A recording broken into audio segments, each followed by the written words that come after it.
ಸಕ್ಕರೆ ಕಾಯಿಲೆ ಇರುವವರು ವೀಳ್ಯದೆಲೆ ತಿಂದರೆ ಇಷ್ಟೆಲ್ಲ ಲಾಭಗಳಿವೆ ಗೊತ್ತೇ? ಭಾರತೀಯ ಆಹಾರ ಪದ್ಧತಿಯಲ್ಲಿ ಊಟದ ನಂತರ ಎಲೆ ಅಡಿಕೆ ಜಗಿಯುವ ಅಭ್ಯಾಸವಿದೆ. ಈ ರೀತಿ ವೀಳ್ಯದೆಲೆ ತಿನ್ನುವುದು ಆರೋಗ್ಯಕ್ಕೆ ಎಷ್ಟು ಪ್ರಯೋಜನಕಾರಿ ಗೊತ್ತೇ? ಅದರಲ್ಲೂ ಮಧುಮೇಹಿಗಳಿಗೆ ವೀಳ್ಯದೆಲೆ ಸೇವನೆಯಿಂದ ತುಂಬಾನೇ ಲಾಭಗಳಿವೆ. ನೈಸರ್ಗಿಕ ಔಷಧದಲ್ಲಿ ಪ್ರಮುಖ ಪಾತ್ರ ವಹಿಸುವ ಅನೇಕ ಔಷಧೀಯ ಮರಗಳು ಮತ್ತು ಸಸ್ಯಗಳು ನಮ್ಮ ಸುತ್ತಲೂ ಕಂಡುಬರುತ್ತವೆ. ಈ ಸಸ್ಯಗಳು ನಮ್ಮ ದೇಹದ ವಿವಿಧ ಸಮಸ್ಯೆಗಳನ್ನು ತೊಡೆದುಹಾಕಲು ಸಹಾಯ ಮಾಡುತ್ತದೆ, ಜೊತೆಗೆ ನಮ್ಮ ಆರೋಗ್ಯವನ್ನು ಸುಧಾರಿಸುತ್ತದೆ. ವೀಳ್ಯದೆಲೆ ಕೂಡ ಅಂತಹದರಲ್ಲಿ ಒಂದು. ಈ ಪ್ರಮುಖ ಔಷಧೀಯ ಮರಗಳಲ್ಲಿ ಒಂದು ವೀಳ್ಯದೆಲೆ. ವೀಳ್ಯದೆಲೆ ಮತ್ತು ಬೇರನ್ನು ವಿವಿಧ ಆರೋಗ್ಯ ಪ್ರಯೋಜನಗಳಿಗಾಗಿ ಬಳಸಲಾಗುತ್ತದೆ.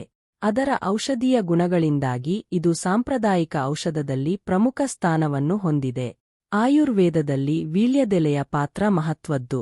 ಸಣ್ಣ ಗಾಯಗಳಿಗೆ ಬ್ಯಾಂಡೇಜ್ ಬದಲಿಗೆ ಕೈಗೆಟುಕುವ ವೀಳ್ಯದೆಲೆಯು ತುಂಬಾ ಉಪಯುಕ್ತವಾಗಿದೆ. ಇದು ನೋವು ಮತ್ತು ಗಾಯ ಎರಡನ್ನೂ ನಿವಾರಿಸುತ್ತದೆ. ದೇಹವನ್ನು ರೋಗಗಳಿಂದ ದೂರವಿರಿಸಲು ವೀಳ್ಯದೆಲೆ ಮತ್ತು ಬೇರುಗಳನ್ನು ಬಳಸಲಾಗುತ್ತದೆ.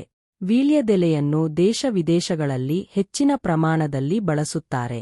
ಇದರ ಬಳಕೆಯಿಂದ ದೇಹವು ಅನೇಕ ಪ್ರಯೋಜನಗಳನ್ನು ಪಡೆಯುತ್ತದೆ. ವೀಳ್ಯದೆಲೆಯ ರಸವನ್ನು ಕುಡಿಯುವುದರಿಂದ ಜೀರ್ಣಕ್ರಿಯೆ ಸುಧಾರಿಸುತ್ತದೆ.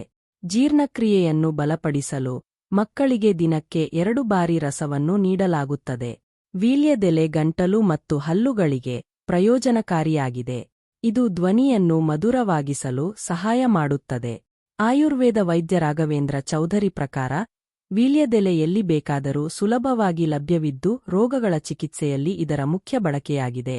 ವೀಳ್ಯದೆಲೆಯ ಸೇವನೆಯಿಂದ ಜೀರ್ಣಶಕ್ತಿ ಬಲಗೊಳ್ಳುತ್ತದೆ. ಇದು ಕಫ ಮತ್ತು ಪಿತ್ರದೋಷವನ್ನು ನಿವಾರಿಸುತ್ತದೆ ಮತ್ತು ಮಲಬದ್ಧತೆಯಿಂದ ಪರಿಹಾರವನ್ನು ನೀಡುತ್ತದೆ. ಹೃದಯ ಸಂಬಂಧಿ ಸಮಸ್ಯೆಗಳನ್ನು ಗುಣಪಡಿಸಲು ವೀಳ್ಯದೆಲೆ ಸಹಾಯಕವಾಗಿದೆ ಎಂದು ಪರಿಗಣಿಸಲಾಗಿದೆ. ವೀಳ್ಯದೆಲೆಯು ಮಧುಮೇಹ ರೋಗಿಗಳಿಗೆ ಪ್ರಯೋಜನಕಾರಿಯಾಗಿದೆ. ಈ ಎಲೆಗಳು ಮೂತ್ರದ ತೊಂದರೆಗಳನ್ನು ಸಹ ಗುಣಪಡಿಸುತ್ತವೆ. ವೀಳ್ಯದೆಲೆ ಹಲ್ಲಿನ ಕಾಯಿಲೆಗಳು, ವಸಡು ಕೊಳೆತ ಮತ್ತು ಪೈರೋರಿಯಾದಿಂದ ಪರಿಹಾರವನ್ನು ನೀಡುತ್ತದೆ ಮತ್ತು ಹಲ್ಲುಗಳಿಗೆ ದೀರ್ಘಾಯುಷ್ಯವನ್ನು ನೀಡುತ್ತದೆ. ವೀಳ್ಯದೆಲೆ ಮತ್ತು ಬೇರನ್ನು ವಿವಿಧ ವಿಧಾನಗಳಲ್ಲಿ ಬಳಸಬಹುದು. ಉದಾಹರಣೆಗೆ ನೀರಿನೊಂದಿಗೆ ರಸವನ್ನು ಹೊರತೆಗೆಯುವ ಮೂಲಕ ಅಥವಾ ಬೇರನ್ನು ಪುಡಿಯಾಗಿ ಪುಡಿಮಾಡಿ ಹಲ್ಲು ಮತ್ತು ವಸಡುಗಳಿಗೆ ಹಚ್ಚಬಹುದು. ಆಂಟಿಮೈಕ್ರೋಬಿಯಲ್ ಗುಣಲಕ್ಷಣಗಳಿಂದಾಗಿ ವೀಳ್ಯದೆಲೆಯು ಹಲ್ಲು ಮತ್ತು ಒಸಡುಗಳಿಗೆ ಪ್ರಯೋಜನಕಾರಿಯಾಗಿದೆ. ಹಲ್ಲಿನ ಕುಳಿಗಳು, ವಸಡು ಸೋಂಕುಗಳಲ್ಲಿ ವೀಳ್ಯದೆಲೆಯ ರಸವು ತುಂಬಾ ಪರಿಣಾಮಕಾರಿಯಾಗಿದೆ. ಹಲ್ಲು ಮತ್ತು ವಸಡು ನೋವು ಮತ್ತು ಊತಕ್ಕೆ ನೀವು ವೀಳ್ಯದೆಲೆಯ ರಸವನ್ನು ಮನೆಮದ್ದಾಗಿ ಬಳಸಬಹುದು. ವೀಳ್ಯದೆಲೆ ರಸ. ವೀಳ್ಯದೆಲೆಯಲ್ಲಿ ದೇಹಕ್ಕೆ ಬೇಕಾದ ಫೈಬರ್, ವಿಟಮಿನ್ ಎ, ಸಿ, ಕಬ್ಬಿಣ ಮತ್ತು ಪೊಟ್ಯಾಸಿಯಂ ಮುಂತಾದ ಎಲ್ಲಾ ಪೋಷಕಾಂಶಗಳಿವೆ. ಆದ್ದರಿಂದ ನೀವು ಬೇಸಿಗೆ ಹಾಗೂ ಮಳೆಗಾಲ ಎಲ್ಲಾ ಸೀಸನ್ನಲ್ಲಿಯೂ ವೀಳ್ಯದೆಲೆ ತಯಾರಿಸಿದ ಜ್ಯೂಸ್ ಅನ್ನು ಸೇವಿಸಿದರೆ ನಿಮ್ಮ ದೇಹವನ್ನು ತೇವಾಂಶದಿಂದ ಇಡಬಹುದು. ವಿಶೇಷವಾಗಿ ಇದು ಜೀರ್ಣಕ್ರಿಯೆಗೆ ಸಹಾಯ ಮಾಡುತ್ತದೆ. ಈ ವೀಳ್ಯದೆಲೆ ತುಂಬಾ ತಂಪಾಗುತ್ತದೆ ಮತ್ತು ಹೊಟ್ಟೆಯ ಕಿರಿಕಿರಿ ಮತ್ತು ದೇಹದ ಉಷ್ಣತೆಯನ್ನು ಕಡಿಮೆ ಮಾಡುತ್ತದೆ. ಇದು ದೇಹದಲ್ಲಿರುವ ಬೇಡದ ಕೊಬ್ಬನ್ನು ಕರಗಿಸಿ ಸ್ಲಿಮ್ ಆಗಿ ಇಡಲು ಸಹಾಯ ಮಾಡುತ್ತದೆ. ಯೂರಿಕ್ ಆಮ್ಲವನ್ನು ನಿಯಂತ್ರಿಸಲು ಪ್ರತಿದಿನ ವೀಳ್ಯದೆಲೆಯನ್ನು ಅಗಿಯಬೇಕು. ಇದು ನಿಮ್ಮ ಯೂರಿಕ್ ಆಸಿಡ್ ಮಟ್ಟವನ್ನು ಕಡಿಮೆ ಮಾಡಬಹುದು.